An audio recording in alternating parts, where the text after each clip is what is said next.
All right, tough conversations and tough topics. That's how we grow, y'all. That's how we heal. This is Lenice, the Remix Coach, and we're going to talk about trauma.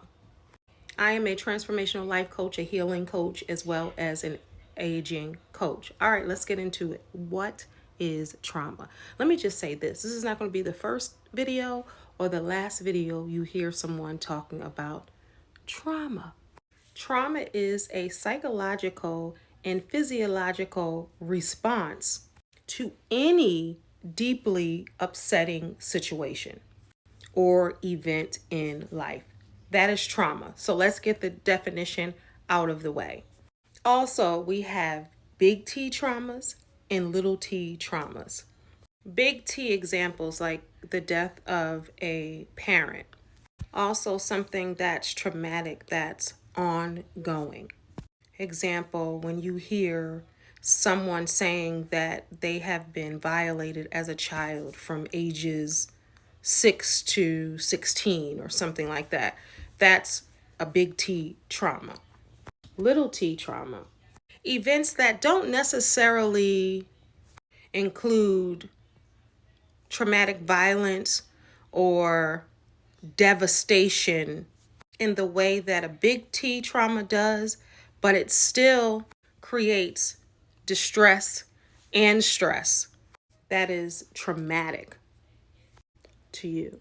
So if something is causing you anxiety regularly, or it's giving you extreme sadness, making you feel depressed, like losing a job. Yep, losing a job. Losing a friend. Think about it. This is traumatic for you because this was your friend. This was your only friend. This might have been your closest friend.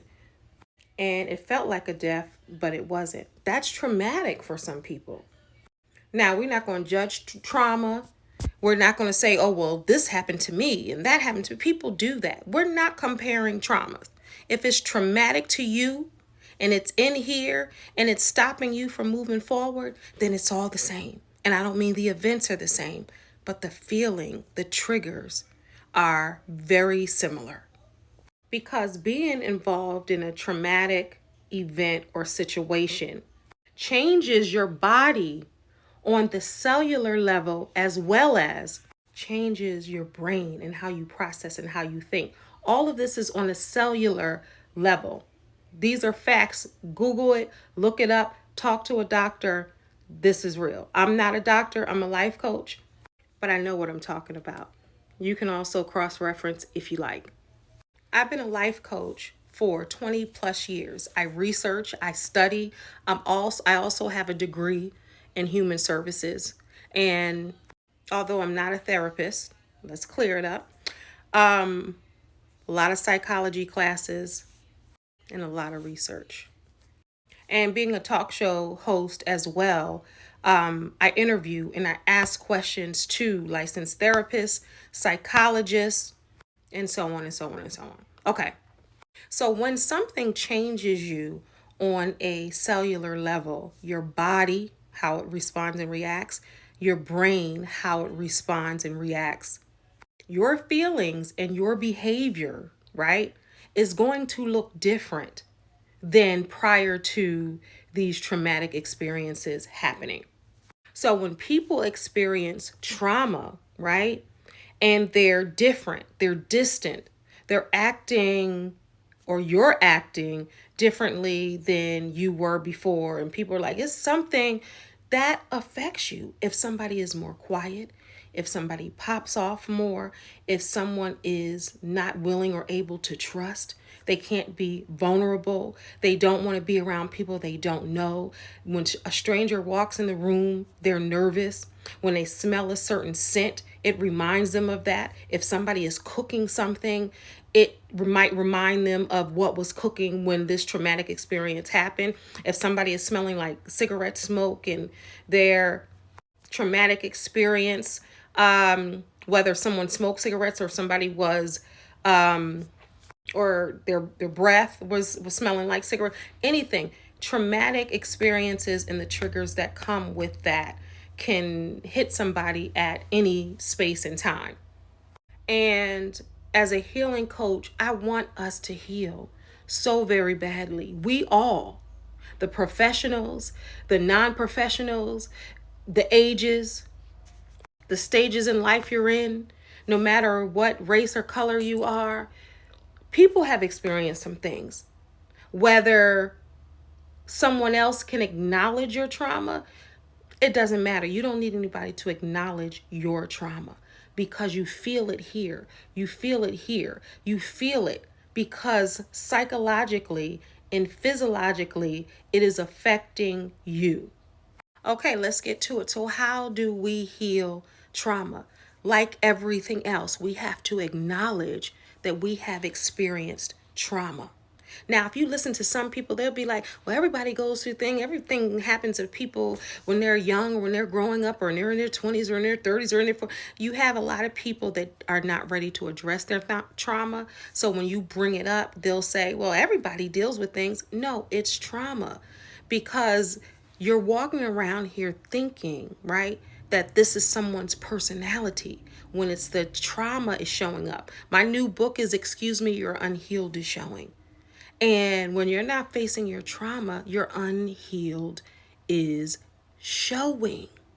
And the objective is to allow your trauma to show less and less and less. That's when healing becomes more and more and more. First thing, accepting your trauma. Secondly, brace yourself to experience the good, bad, and the ugly of that trauma.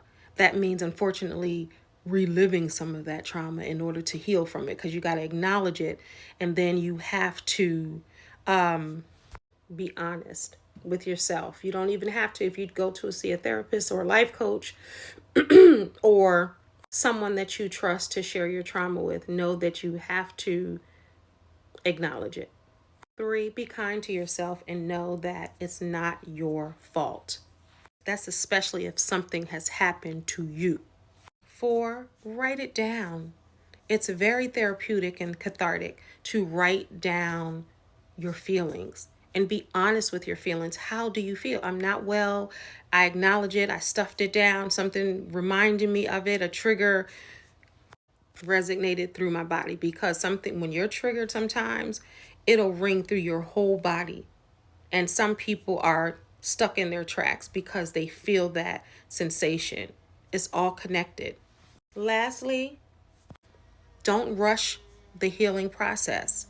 It may take a very long time for you to heal, but each day is a beautiful new day to re-strengthen yourself and your heart and your mind, your spirit, and practice self-care with that, like being gentle and kind with yourself, not rushing yourself, allowing the process to process. Don't listen to other people and they tell you, well, you should be healed by now, or you should be this right now, or when I went through that, I was healed. Everybody has their own time frame to heal. If you have to take one day at a time, one thing at a time, one process at a time, do that. But be kind to yourself in the process.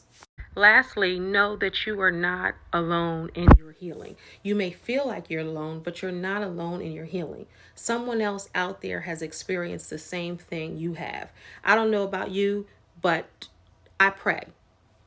I suggest you pray. You may not pray. Speak to someone.